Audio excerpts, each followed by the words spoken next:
Hello, guys, and welcome back to Crazy About Kickoff. Finally, unfortunately, John can't be with us today, which is sort of a bit of a theme. Lately, either me or John aren't available, and we have to do the podcast hosting on our own. But anyway, onto the subject matter. I'm joined by Kojo from the Free and Midfield podcast, and soon to be joined by KL as well. But he's coming from work, so we don't know when he'll be here. Yeah. But today is our Premier League end of season awards show. Now, obviously, Manchester City won the Premier League in ultimately what ended up being very dramatic fashion with their comeback over Villa and Liverpool Yeah. eventually winning 3-1 over Wolves, but it not being enough. But so we'll start with Player of the Year. Now, for you, Kojo, obviously, I don't think there's been one player. In fact, there has been one player, but we'll say this for a bit later, who has been consistent over the entire season, and that sort of has led to a division in the minds of the people who should be this Player of the Year. For you, who is it? For someone that I think has maintained the most consistency throughout the season, and it's been hard for a lot of people, I'd probably go with. I've got two people in mind. The obvious favorite is Son. Well, he's not even in the PFA one, is he? So No, he's not, which is baffling to me. But we'll discuss that. And the other person who I think is a bit of an unsung hero is Matip. Oh, okay. That maybe wasn't the Liverpool player I was expecting you to go with, but Yeah. in terms of what I thought was that. Yeah, sorry. So the reason I say Matip is because look, I understand. Look, Salah won the joint Golden Boot with Son, and he got the most assists in the Premier League. So it's very easy to go for him. But we all know after African Cup of Nations, not that he was overall poor, but his consistency wasn't what we saw in the first half of the season. Whereas Matip, and I understand, obviously Van Dijk comes back into the team, the defense picks itself up. Alisson's back on top form. You go from, what was it, fourth last year back to second, challenging for the title. But what Matip did this season was every game for me was a 7+. That's the consistency you look for in a centre back. Whether he started or he didn't, whether he came off the bench or he didn't, when you ask him to do a job, he did it to perfection every single time.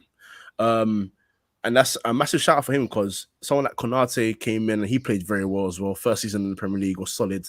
But I feel like Matip is escaping credit. One, because he's not Van Dijk. And obviously, people are talking about the fact that last season, a lot of injuries, Van Dijk wasn't there. So you went from fourth.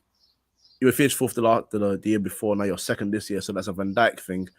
I'm like, Matip, for me, has been probably the best defender in the league this season. Not just for Liverpool, in the league this season. I don't think the City's defender stood out. I think Rudiger had a good season as well. But he struggled in the first 2 months. He wasn't great. Then he eventually picked his form up. Matip was consistent throughout. I couldn't fault him in any game. So that's my one. And Son, the more obvious option, because I think out of all the forwards that we can talk about going from midfield to striker, I think he's the one that maintained consistency throughout the season more than even your KDBs, your Salahs, your Manes, Ronaldo, whoever else you want to mention. So those would be my two, but obvious winner would probably be Son. I think for me personally, in terms of who will get it, I think it's out of Salah or De Bruyne, isn't it? I think obviously De Bruyne come alive in the second half season. He's basically won City the league with some of them performances. But if I had to pick between the two, I'm picking Salah simply because he's finished as the top goal scorer and the top assister. Yes, okay, he had that drop on after AFCON. But his form towards the start of the season is literally the reason why Liverpool were even in the title race to begin with, if there was a race, so to speak. Now, onto another player, though, who I think hasn't had the credit he deserves and also isn't on the list for the Player of the Year, just like Son and Matip. And it is Alisson Becker. Yeah. He's been the best goalkeeper in the Premier League and probably the world by a mile for me. Just reading some stats now, he has the joint Golden Glove. He was obviously the joint Golden Glove winner with Ederson. 27 clean sheets in all competitions. The highest clean sheet percentage in the Premier League. The third best save percentage. And the second best long pass completion. Which is just immense. Obviously, last season he got a lot of abuse or hatred or like not like the opposite of recognition because of obviously the defenses that were put in front of him. Sort of what was he meant to do? You know what I mean? Ultimately, and but this season he's come like Van Dijk in a way. He's come back with a bang. I spoke to John Harrison, who's like a known goalkeeping expert, so to speak, in that respect. And his model shows that Alisson's like save percentage per shot or something, or per XG, is like ridiculously above the rest. Like Alisson's 1v1 saves versus expected is plus 8.46. Now, just to average this with like other goalkeepers, Lloris, who we consider a great goalkeeper, is 0.05. De Gea's 0.30. Ederson's minus 0.51. So it's like he's absolutely, and he's also the reason why Liverpool can play this high line as well, as good as they do. Because if they didn't have Alisson between the sticks, then the high line wouldn't work the way it does. Because him saving 1v1 and him cleaning up half the time prevents a goal. So for me, underrated Alisson. But for me, the player of the year will be this man right here. I can't even get it in the camera. Salah 11 for me. What about you guys? Kale, you've come in late, so who would your player of the year be for the whole season? I can't believe I have to say who my player of the year is again, considering who it is and the team he plays for is very much a rival. But I said on our podcast that I thought that my player of the year was Heung-min Son. Obviously, he shared the golden boot with Mohamed Salah, but the only difference between him and Mohamed Salah is that after AFCON, Mohamed Salah kind of very much disappeared. His first half of the season was fantastic. You know, there's no denying that, but missing for a lot of the Premier League games. Missing. I mean, he didn't score a goal in any final, so he didn't get a goal there. And then obviously the recent one, the Champions League defeat, didn't exactly light up the stage, which he wanted to, and he said he was going to. He wanted revenge, but can't talk like that and not provide the exactly as Thierry Henry says. But on the other hand, Son, and it pains me to say this, was fantastic for the entire season. The game against Manchester City in the I think it was their first game. It was definitely. I think it was their first game. He was the leader, the talisman.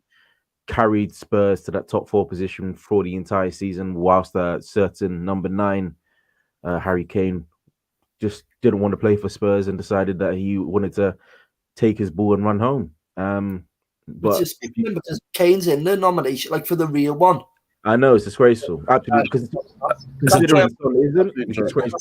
That's why I put my Salah shirt up then, because I think out the ones who were actually nominated, it should probably be Salah. But for me, the actual player of the season, I don't know if you caught it, Kyle, then when I was speaking before you, just when you come in, it's Alisson Becker for me. He's been the most consistent. He's allowed Liverpool to play the high line and stuff.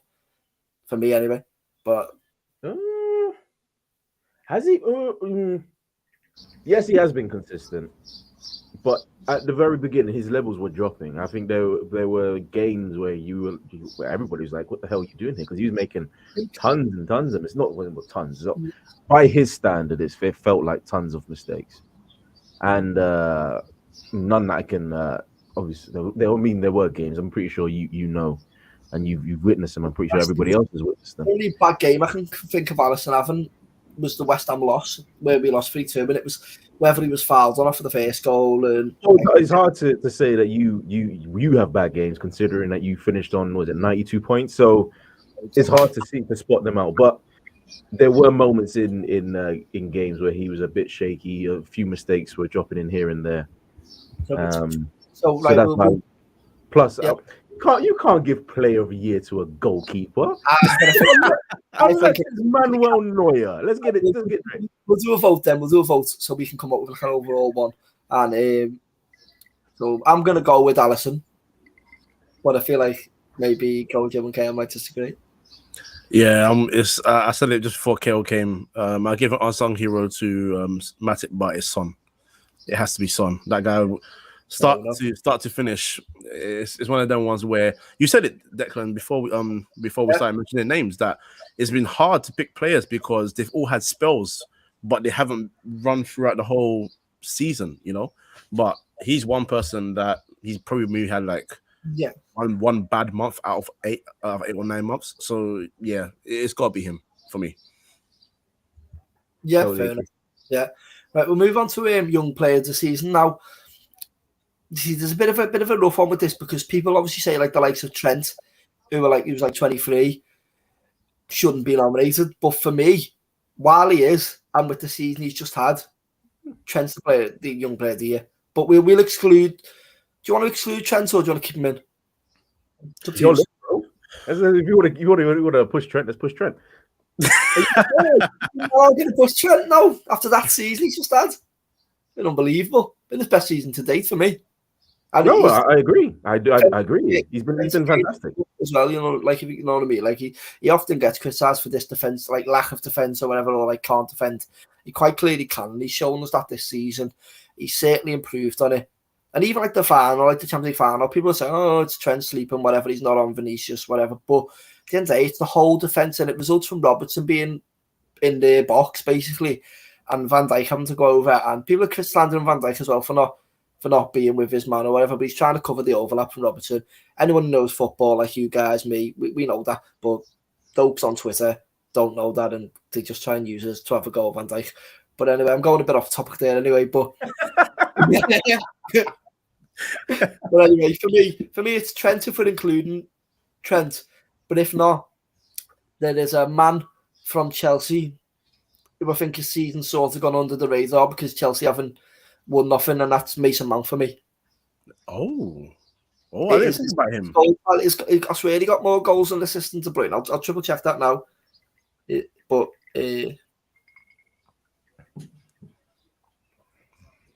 yeah, right. So Mount. Yeah. Mount. Honestly, I didn't expect Mason Mount's name to come up, considering the season that Chelsea has had. Who were you expecting? I honestly wasn't expecting anybody from Chelsea. I think 11 goals and 10 assists in 32 games. So 21 GNA and 32. Now let's see De Bruyne's. Right, so Kevin De Bruyne, he was like similar position. Okay, he was injured. So 30 games. Oh, okay. So 30 games and De Bruyne got 15 and 8. So in the end, he did actually beat him, but that was due to probably like that late season surge De Bruyne had. But still, for the how old is Mount? Is it 22 or 23 in here? I think I think it's 22 now. Yeah, for a 23-year-old he is. So I think he's same age as Trent really, but I think he falls on because he's only. Because he's only just turned 23, he sort of falls under into the bracket. I think if you're taking Trent out, but that's quite impressive numbers for me for Mount. But go on, who were you guys say then? Joe, you go first. Yeah, okay, cool. I was gonna say, well, you come on now, come on now. I know where he's going. You know who the young player of the season is, and it's Arsenal's number 7, Bukayo Saka. Without a shadow of a doubt, one of the key player in Arsenal's search for top 4 this season. It didn't get there in the end, but you can put that down to a bit of tired legs, especially considering that his manager didn't want to rest him, even though he has a nice Nicolas Pepe sitting there doing absolutely nothing. But we're going off topic here, so I'm gonna keep it positive. Declan. Don't worry about it. But no, in terms of goals and assists, I don't think I have the numbers here. I'm gonna get it for you. Okay. 11 goals and 7 assists. Now that's better than I thought it would be, to be fair. Yeah, so 18 goal contributions this season for a 19-year-old playing for a Arsenal team that are shaky at times, or very shaky at times if you considered what happened in the previous few games. But a very good season for him. I can't put it past him. I'd say that Arsenal don't get to where they are this season without his contribution. And going forward, he's going to be a great player. Oh, I mean, I don't think anyone's doubting that. No, if Mane does leave, I I mean, I'm not saying it would happen, like Arsenal would accept it, but I will throw all the money in the world at either Saka or even Martinelli. He looks up playing off as well, to be fair. Well, there you go. He's another. Well, actually, no, I wouldn't say he's another contender. He had a good spell, but he did die off. But no, it's Bukayo Saka. He for the consistent for the entire season up to a point, and until the end, it was considered a very positive season for us. So that's where I'd say Mason Mount doesn't win it for me, because Chelsea. I mean, Chelsea score goals. It's Chelsea, for goodness sake. And if you're in that team, you're going to score. You're going to score. So, but Chelsea's season overall, if it was Roman was in charge, we would be considering Tuchel's job right now. But he's not in charge, and there we go. So I don't think Chelsea had a good season, so I can't give it to Mount. But I do think Arsenal had a good season. Arsenal had a better season than Chelsea. Despite the positions, it does make sense in my head. Yeah. Now, Cole, Joe, what's your going on? So it's between. I'm not a fan of the 23 thing. I'm not gonna lie to you. I usually like 21 and younger, but there's under 23 next level, so I will firm that. For me, it's between two guys. Saka and Kulusevski, but Kulusevski, the only thing that goes against Kulusevski is that he's been there half the season. Yeah, if he was there full season, this could have been a different discussion. The guy has been fantastic since he joined Tottenham. And Trent, when he flounders, don't worry. And Trent, look, you know what? Trent's had a phenomenal year, actually. And yeah, I will give credit on the defensive side, because I was one of those that said, look, he's not good defensively. Look, I understand his role in Liverpool. And when he goes forward, he does have the protection of like a Henderson, or if Milner's playing, or whoever's on that right side, to make sure that when he goes forward, that is their job to cover him. And that's not his fault if they're not there when Liverpool are facing some level of pressure. But on the other hand, I'll also say that as a right back, because you are part of that defense, primarily your first job is to defend, even though that's not your role. As a defender, you should know how to defend. But he's improved that massively this year. But I will give it to Saka. And the reason I'll give it to Saka is because Arsenal, in my opinion, had no right challenging for top four in the first place. Because when we look at the team, and a lot of Arsenal fans, I think, would agree, that team is not convincing enough to challenge for a lot of things. But he was a driving part of that squad behind with him and Martinelli whenever he got to play, because he didn't get to play for a while under the current management. No, don't know why. Smith Rowe came in, did very well for about the first half of the season. Second half was a bit indifferent. But Saka has maintained consistency. And the one thing he's improved on more than anything is his end product. That was one thing that was going against him. And he's improved in that long term. And I'm not trying to take away from Trent, because it's like Trent's been doing this before kind of thing. But I have to acknowledge a massive improvement all round in Saka. And he's gone from being the guy that Arteta would put left wing, left back, right back, centre mid, because he's the utility man, to I am your right winger. You cannot move me from this spot, no matter who the competition is. So I'll give it to Bukayo Saka. Okay, so Saka wins that one. That's fine. I don't particularly mind that. I'll give him it. I thought my Mount shout was pretty good, but I will give him it. Right, we'll do manager of the season next, because that's a pretty big one. Now, the real Premier League award caused quite the stir, giving it to Jurgen Klopp. Now, personally, I didn't agree with that, but not for the reasons why many other people on Twitter have been so vocal about, which is he didn't even win the thing and all that. I think for me, what Klopp done, winning 2 trophies, getting to a Champions League final, and overhauling ultimately what was a 14-point gap, no matter the game in hands, because you've still got to win them game in hands. You are 14 points behind on the paper ultimately, and if you don't win them games in hands, you're staying 14 points behind. If you go, I'm pretty sure, no game in the Premier League even is an easy game anyway, but I'm pretty sure if I remember, they weren't even easy games. So you've got to win what's in front of you at the end of the day. And if you lose them games, you're still like that 14 points behind. And you consider like the impact last season's probably had as well. And all the slander Klopp was catching those Liverpool fans even saying he wanted them out and absolute rubbish like that. So for me, Klopp, trust me, I've seen the receipt somewhere. They definitely was. Whether they were being serious or not, but there was Liverpool fans saying Klopp out and all this shit. But anyway, so for me, it wasn't necessarily as controversial as other people are making out to be. Obviously, Pep gets a shout. He's done it again. 4 out of 5. He's almost turned the league into a farmers' league at this rate, like the Bundesliga. Almost.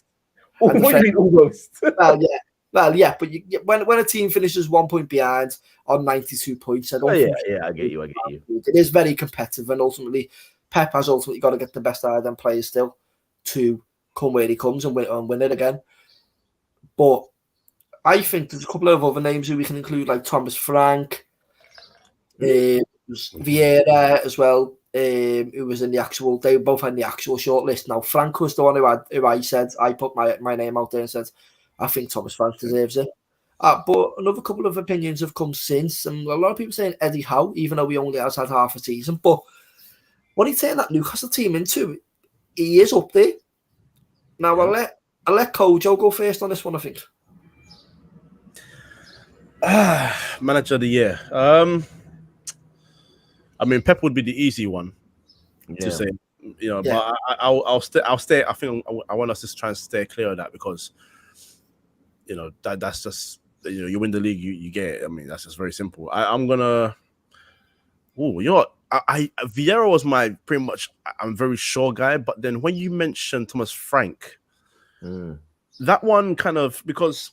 The Brentford job, I think when we look at the squad, Tony had a phenomenal year the last year in the championship. But other than him, the rest of them were kind of like unknowns. Rico Henry you might have known about, and Wemo, his end product is terrifying, to be honest. Sergi Canos looks like a tidy player, but he only scores once every 3 months. So you got to find your goals from somewhere.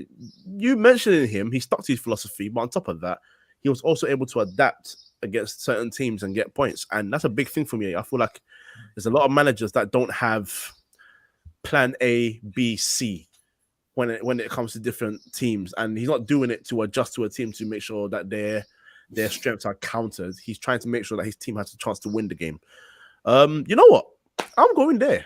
I'm going Thomas Frank. Yeah. Declan, thank you for that one, actually. Thank you. I've swayed someone onto my train of thought. Yeah, that's ultimately my choice, I think, as well, because as you say, like the way he stuck to his guns with the tactical style, he sort of also had some good results against the big teams, most notably for me, the 3-3 draw against Liverpool. They went down at several stages in that match, and he still kept to the same system. He brought Whistle on, who ultimately scored the equaliser. He was clever enough to sort of see that Liverpool were leaving Trent open to 3 men at once. And obviously, if you leave any defender, not just Trent, with 3 men around him, you're going to get chances. Ultimately, because Matip and Van Dijk, I don't know what they were doing that day, but they weren't defending very well. Yeah, that was a guys. It was a trended 3-3, if I'm 3-3, right. Yeah. And then he had results against Chelsea and stuff as well. Or like, I think they got beat both times, but they were only like really close, really narrow games, and he took it quite close as well. I think until it was Elanga scored maybe, but yeah, Thomas Frank for me. Definitely. I'm not gonna lie, you make a very good point. And I would say Thomas Frank, but it's got to be Eddie Howe for me. It has to be Eddie Howe. What he done at Newcastle was what nigh on impossible. Where are they? 19th place. Very much considered down in the dumps. Going down as well. Everybody thought that they were going to get relegated, including myself. I thought Eddie Howe was the wrong choice of manager, considering that what he did at Bournemouth was eventually to their detriment, because he just didn't know how to defend. But going to Newcastle, nobody's ever gone from 19th to I think 9th in Premier League history. Or is it 9th? Where did they finish? I think they finished 11th. 11th, yeah. So, even so, nobody's done that. Nobody's got that amount of point swing out of a side destined for relegation. So 11th. Yeah, 11th. There you go. Nobody got that amount of points. So it's a historic season as a manager for him. I have to give him props for that. Of course, the money helps, but it's the belief that he instilled into that team, because those players were absolutely dead. They had no belief whatsoever. Alan St. Maximin looked a shell of himself. Joe Linton was having a decent season, but ever since Eddie Howe came in, he's had a fantastic season, especially considering he's a striker. He's a striker, but he's reinvented himself and he plays well. The signing of Bruno Gomes has been absolutely fantastic, but he played it smart with his defensive sign as well. Was it Ben Mee? Dan Burn. Dan Burn, sorry, Dan Burn. Yeah. That he signed from Brighton was a masterstroke. Has absolutely shored up their defense, as well as the striker from Burnley. I forgot, it's Chris Wood. Yeah, Chris Wood has another great signing. Pretty much condemned Burnley to their fate, which is also a plus in my book. So it's Eddie Howe for me. But you did convince me with Thomas Frank. I honestly never considered him. So it's time for the vote, and obviously you think we know who I'm going for, Thomas Frank. Yeah, go for it. Yeah, Frank as well. It's 2-1, but it might be 2.5. It's 2.5. 2.5. Yeah, okay. That's fine. And then we go to the rookie of the season. So like the player who's never really had exposure to first team football before. Ooh. Come in and sort of. That's a hard one, I never thought of that. Now, for me, there's a man who we've known about him for a couple of years, to be fair, but I'm pretty sure he's never played in the Premier League before this season, or if he had it, maybe one-off couple of appearances for Chelsea. Mark Guay. Yeah, that's a shout. I think it would be a Crystal Palace player. I was thinking either him or Conor Gallagher. Yeah, Gallagher was with West Brom last season though, so I don't think he fits the. I know, but Championship though, so Premier League rookie of the season. Yeah, West Brom are always a dying club anyway. When it comes to Premier League, at some point they are yo-yo clubs, aren't they? Yeah, and I hate those kind of clubs where they come in, you just know what's happening. Like you know where they're going next season. West Brom in the league last season? I'm sure they were actually in the Premier League year before. Yeah. West Brom, yeah, they was. Yeah. They got relegated. And yeah. I honestly didn't realize. I completely forgot about them. That's how much we care about West Brom in this league. There you go, man. But no, you know what? Mark Gay is a shout. Quick one. Had Tyreek Mitchell played in the Premier League as well before this season? I think he had, but I can check. Yes, please, because he's another one that came out of nowhere for me. Because you have to consider, and this is why I love Vieira's first season. So the Athletic done a Rookie of the Year article. Okay. Now, yeah, give me names because I'm completely out of the loop on this one. Right, so that's a very interesting. That's a good topic. So right, blah blah blah blah. They've got Guay, Cucurella from Brighton. Oh, see, that's another one. Mbeumo. Yeah. Jan Els as well. Emerson Royal. No. You know what? Tottenham fans call him Chicken Royale, so let's not do that. Livramento for Southampton. Oh, he had a good season. Unfortunate injury at the end, but he had a good season. These are all Chelsea players, by the way. Okay. Dewsbury Hall from Leicester. Yeah.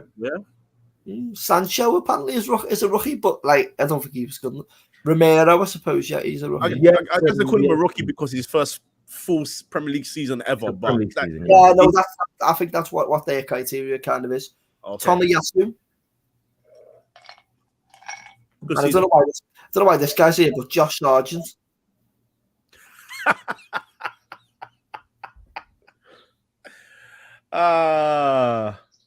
Oh, say can you see? Yeah, maybe that's to appeal to their American audience. Probably. They are like an American-based, ultimately, originally anyway. Yeah, yeah. But for me, still, it's Guay for me. You know what? Now, when you mentioned Cucurella, I forgot about him as well. That guy had a stellar season. But Mark Gay has stood out. He's been good. He's been very good. And we're talking about obviously form throughout the season. Gallagher sort of had a fall off, didn't he?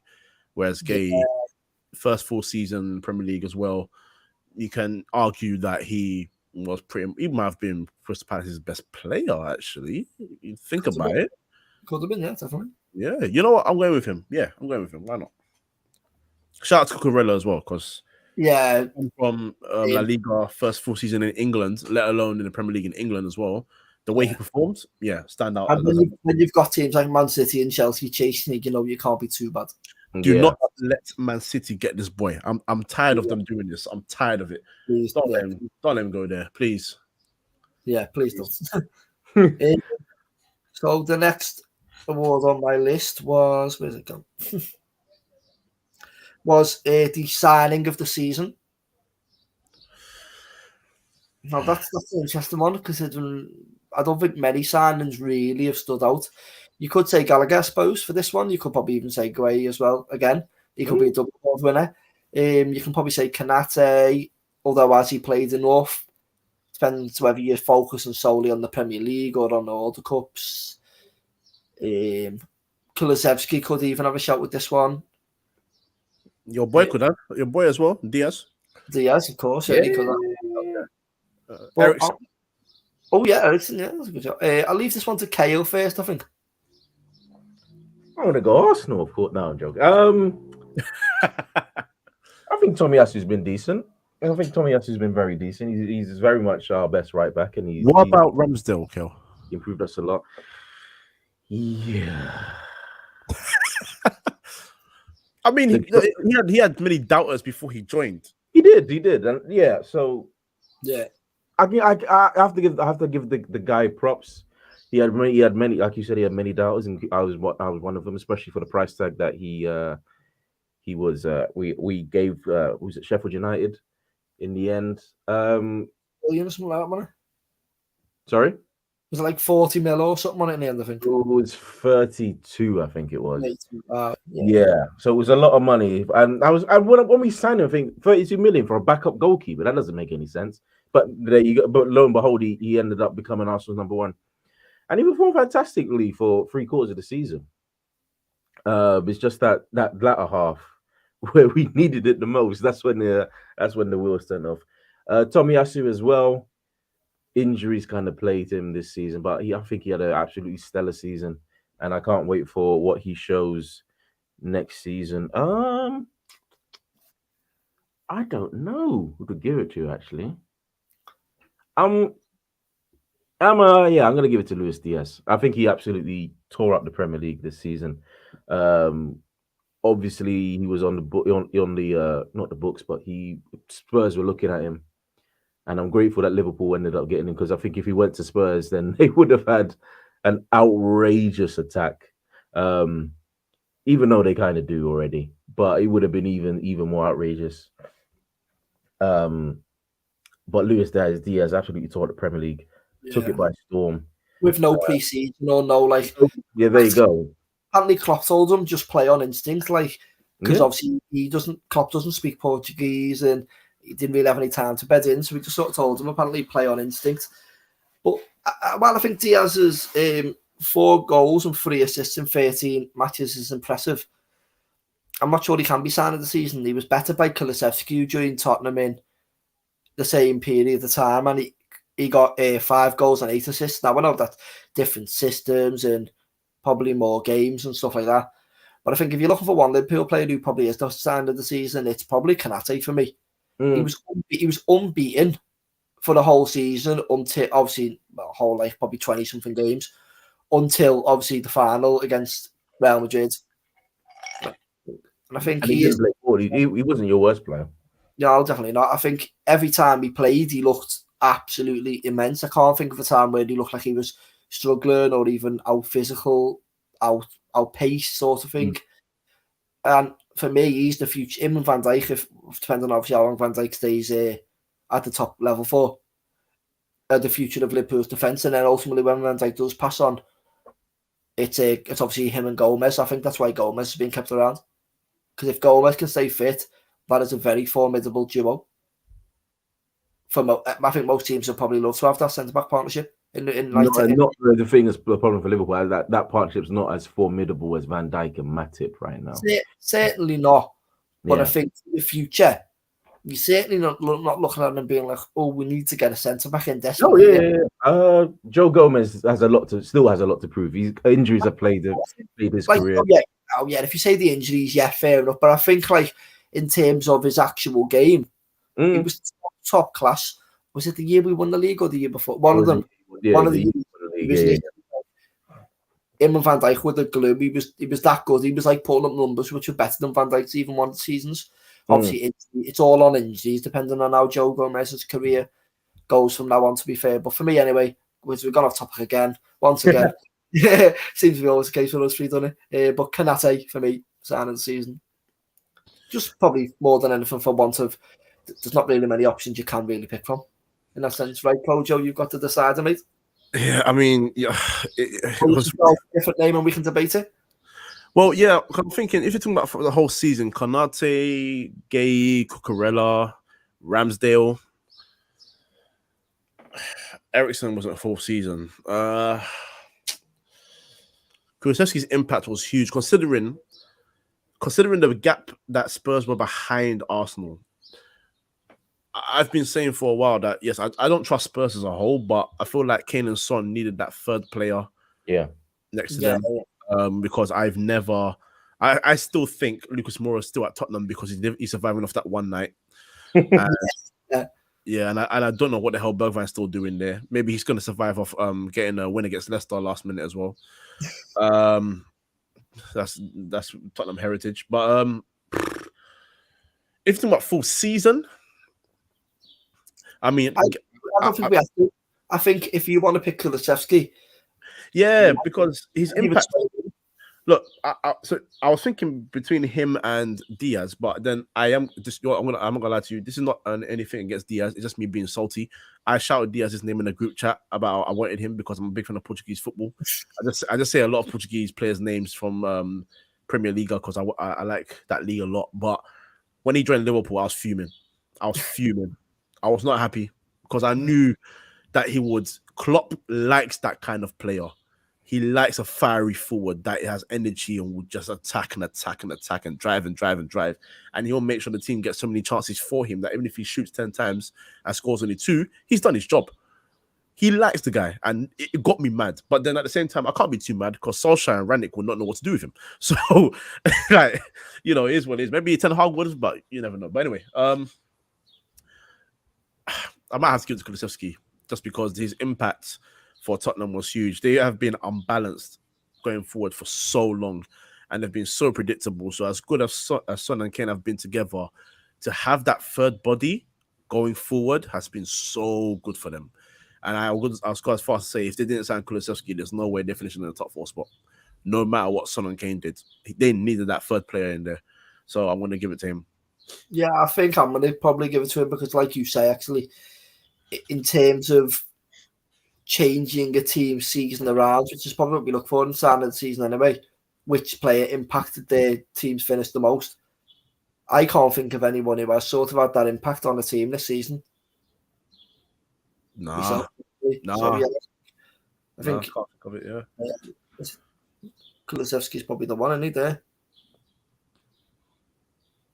No, don't let him win you over. We've already got one Spurs player. We got 2. Come on now. I'm going Konate, full season, man.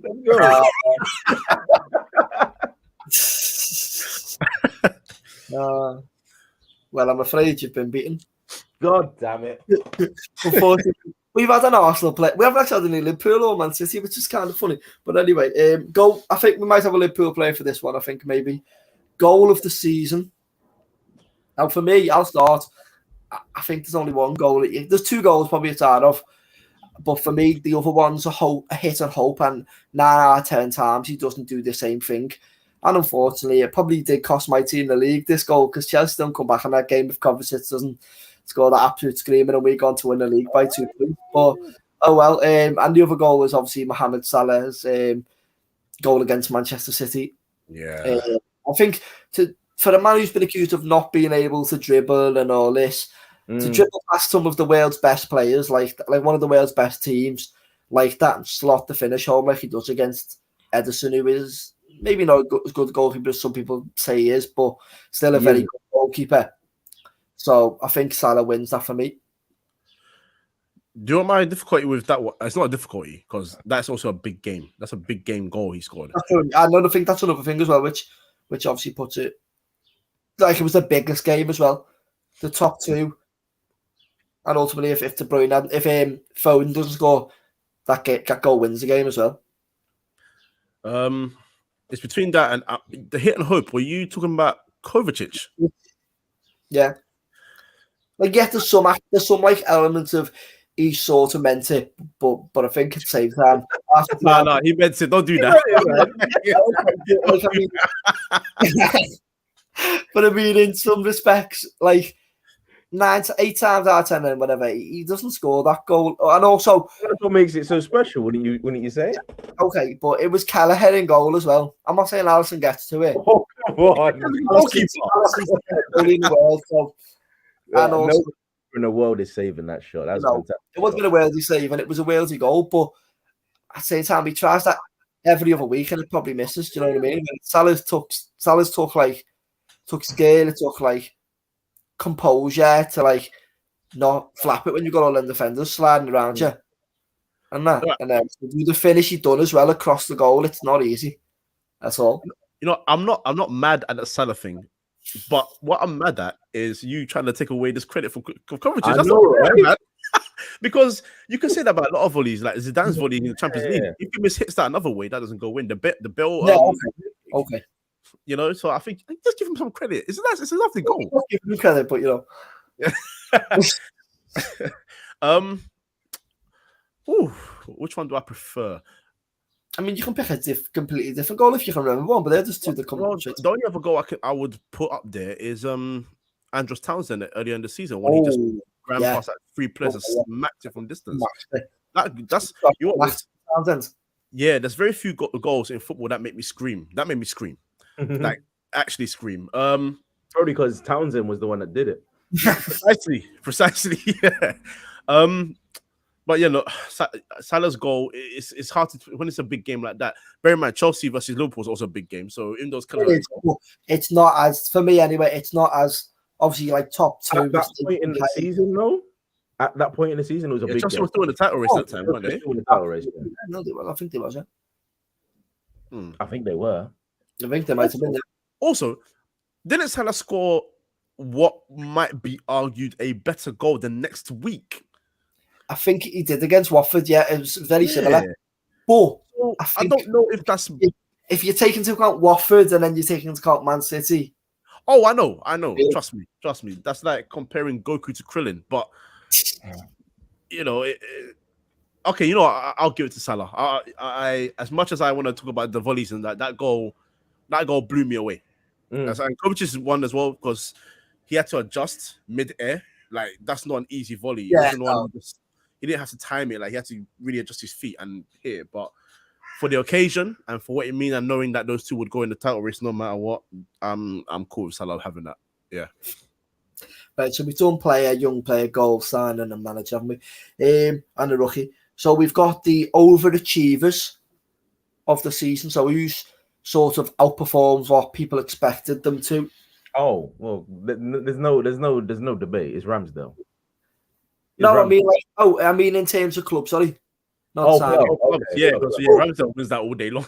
Yeah, we get relegated. Yeah. But I think there's a couple of teams in with this one. It's probably Brentford, Newcastle, yeah, Tottenham. I don't think anyone saw them finishing. Once they got Conte, everybody saw them finishing top 4. Yeah, okay, but when they started the season with Nuno, didn't they? And went 10. Where they were after 10 games, you told me they got top 4. If someone had come from the future and told me they got top 4, I'd told them to fuck right off. And like, what are you smoking there? Can I have some? Yeah. You know what I mean? Like, what? Brighton finished 9th. Oh, Yeah, that's the highest finish as well, isn't it? Yeah. Highest finish, highest record of points.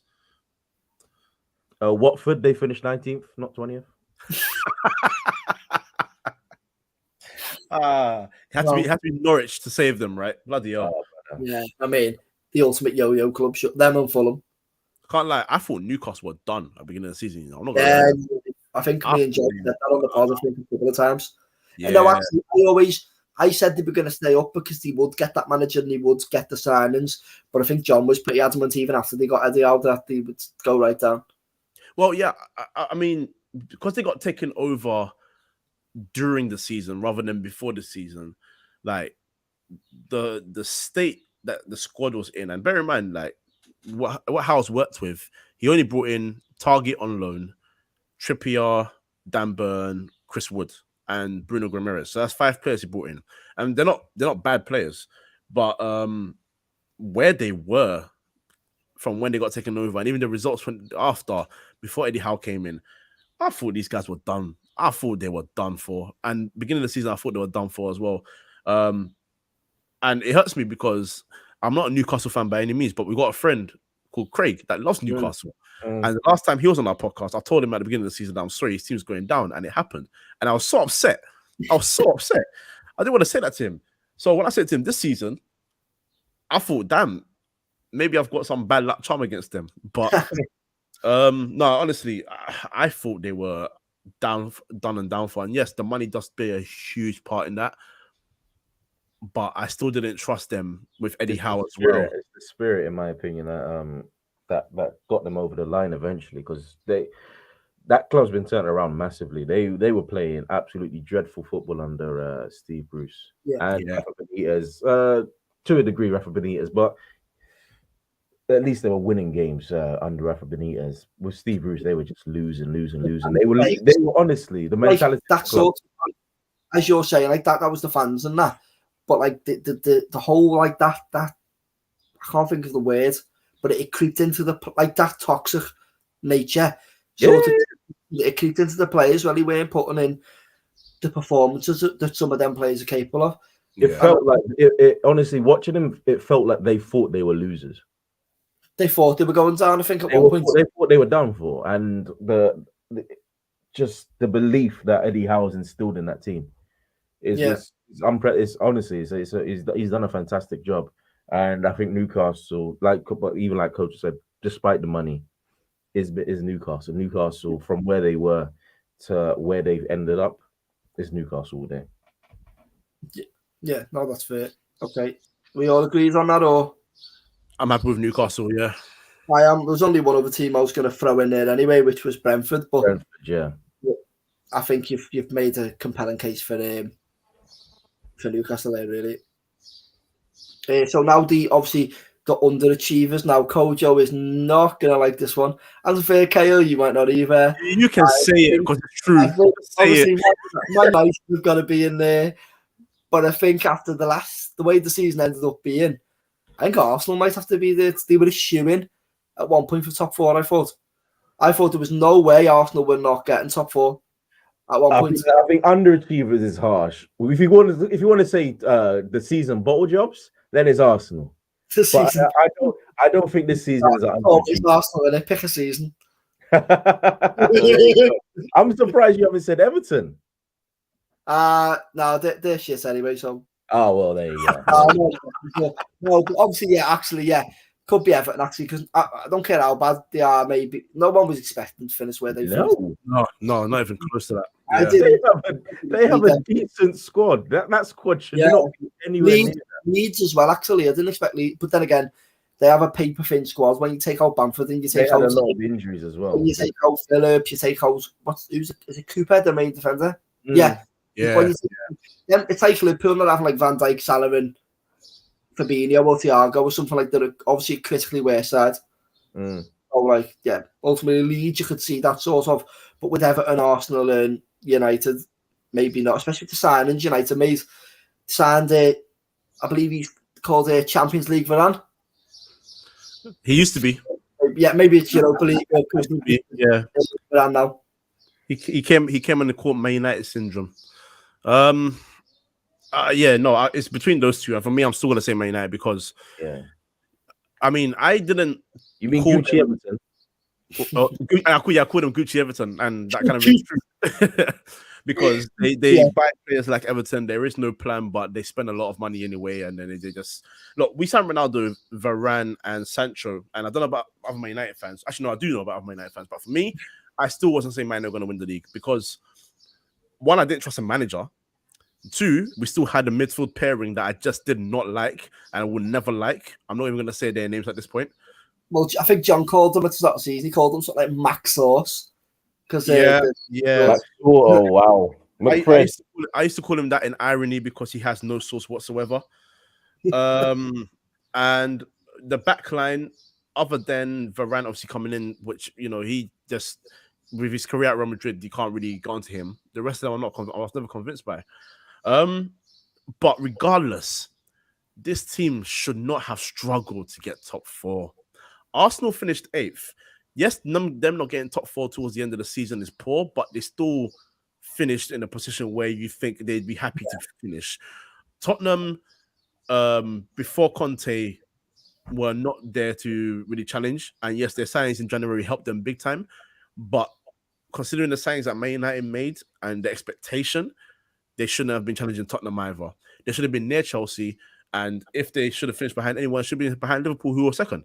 But instead, they capitulate. And it's not where Man United finished. It's the manner of how Man United finished the season. Loss after loss after loss, to the point where the game against Crystal Palace were the favourites. Where are Palace in the league?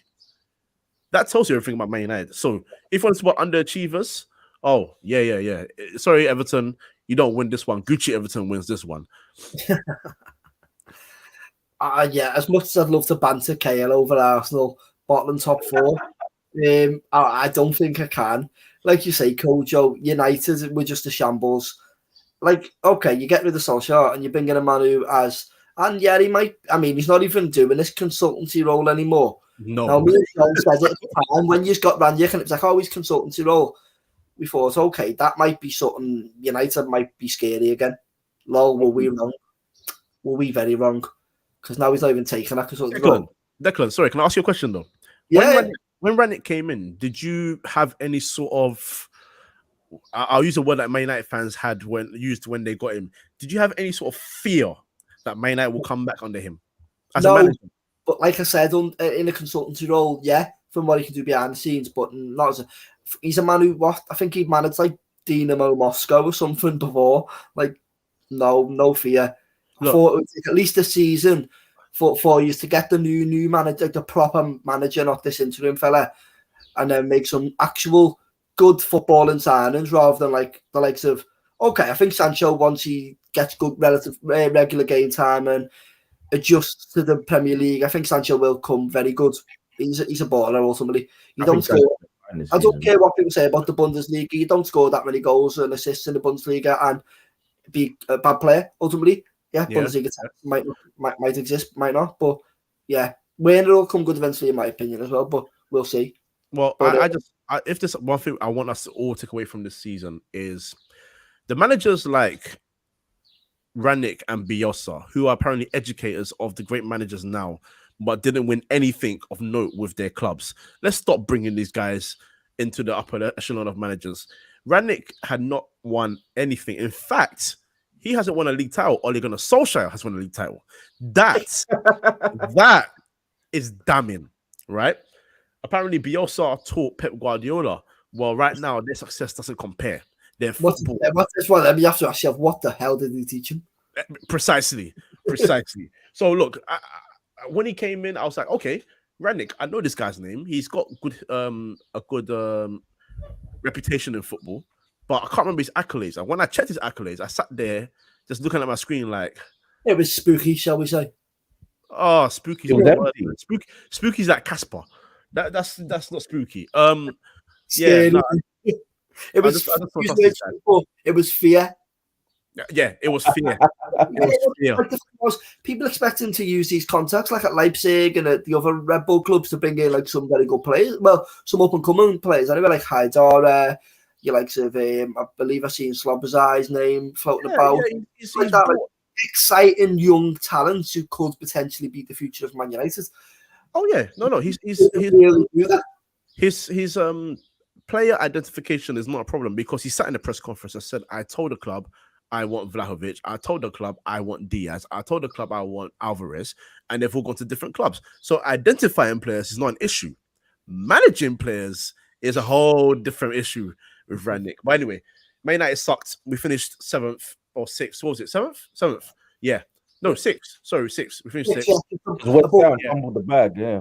Yeah, because Brighton and Danny Welbeck saved us from finishing 7th. So there you go. Well, you've ever seen that meme where he's like, it's Pele, but it's Welbeck's face. Yeah. So that's the underachievers. Is Gucci Everton on Twitter? Please tweet it like that, please, and in brackets MUFC. That would be beautiful. I will do just that.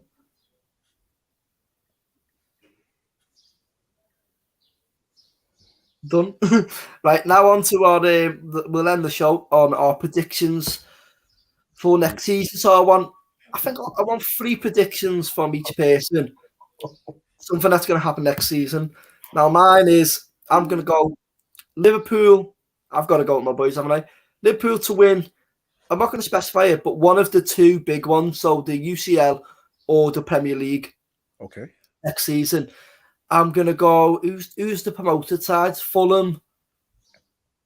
Who else? Fulham, Nottingham Forest, Bournemouth.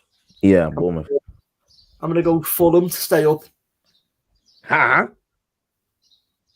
Trust me. Okay. I'm gonna put a ball from there. Fulham stay up, and why? And I don't know. I don't know. I've just got a feeling that they're finally stop being a yo-yo club. Okay. No. They're absolutely peppered this season. They're going straight back down. They're going to win the championship again. That's the prediction. It's going to be them winning the championship and getting relegated. High and lows. That's shocking. I'm going to go with one that's maybe not as Premier League focused. Is Argentina win the World Cup? Oh. I put money on that before, so I'm hoping it does happen. But they're like 32 games unbeaten. They've got the likes of like Martinez coming through up front. They've got obviously Messi still going to be he'll still be playing for 2024. Oh yeah, he's going Qatar. Yeah, absolutely Messi. Unless he gets injured, they'll pay him £1 billion pounds just to be probably. Yeah, probably. Okay. I'm not going to say who wins. All I'm going to say is the title race next season will not be as close as this season.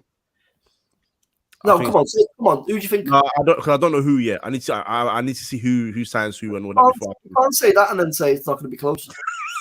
You've obviously got in mind. City with Haaland probably will. No, I mean it'll be you two, and I'm thinking. I mean, I don't trust Chelsea, but no, it's not Chelsea. I don't trust them, but now they've been taken over and they're actually able to spend a bit of money. I want to see what they do before I give them any sort of shout, because Chelsea are one of those teams that they would finish 20 points behind a team in one season and then win the league the next year. They're just weird like that. They've always done that, no matter the manager. The prime example of that's Conte, innit? When he come in. Yeah. I think they 20 points behind leaders then, and then Conte won the league the next, and then he finished like another 20 points behind the next season, got sacked or whatever. Exactly. So they're just a weird team. No matter the manager, they're always trying to find ways to, shift. Yeah. So, but I just think the title will be won next season by 7 points or more. Okay. Relegation, I think Bournemouth are going back down straight away. And if Everton do not move smart this window, they will go down with them. The third team, I'm not sure who just yet, but we'll get to that. And I think next season, Graham Potter will leave Brighton for another club. Okay. And if you want to do a World Cup one, Ghana for the round of 16, and that's it. That's more prayer than practice. All right then. All right. Portugal, Uruguay, and South Korea. So all I'm saying is this: if we go out and we take Uruguay with us, I'll be very happy. Yeah, cool. Yeah. I haven't forgotten. All right, I'm gonna Premier League prediction.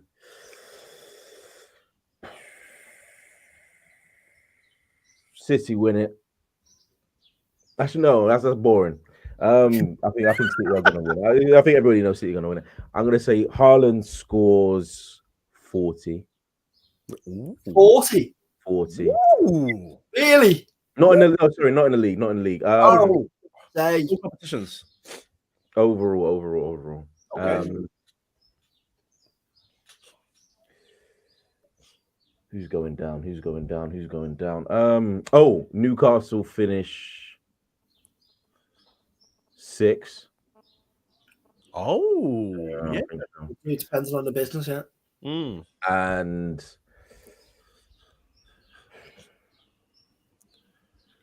Vieira gets sacked. Ooh. I can see it happening. If they do that, I can see it happening. Ooh. I can see it happening. World Cup, Brazil. To win. Yeah. Imagine that. Fred with a World Cup medal. That's beautiful.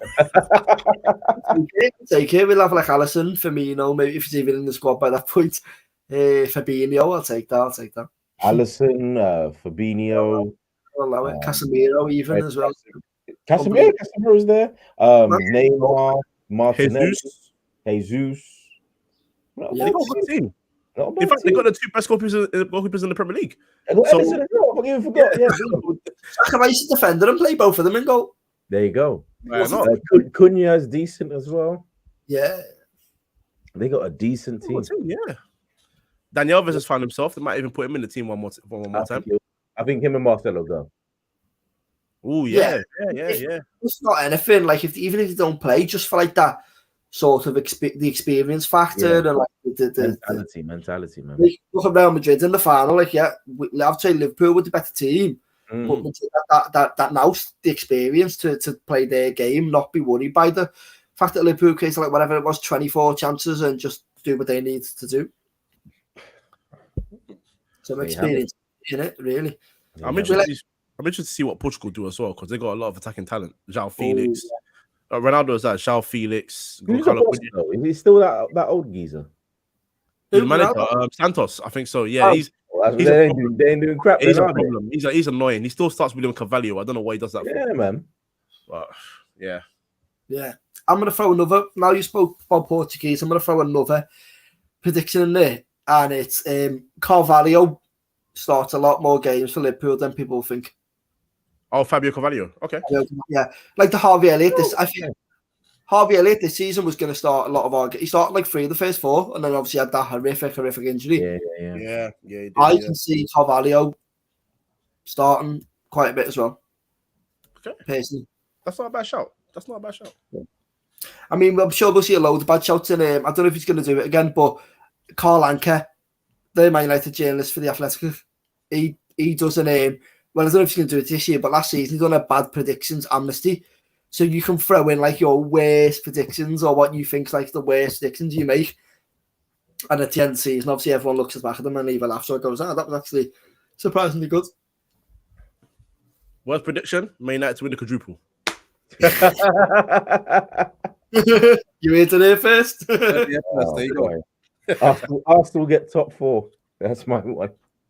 I think that depends how they adapt to the fact they've got to keep midweek with the Europa. No, it doesn't. We're not getting top 4. We're not getting top 4, man. Right, lads, it's been a pleasure to have you on, but we'll end it there. So everyone who watched or will watch on YouTube when I put it up as a solo video later, hope you've had a good time, and we'll be back in the near future.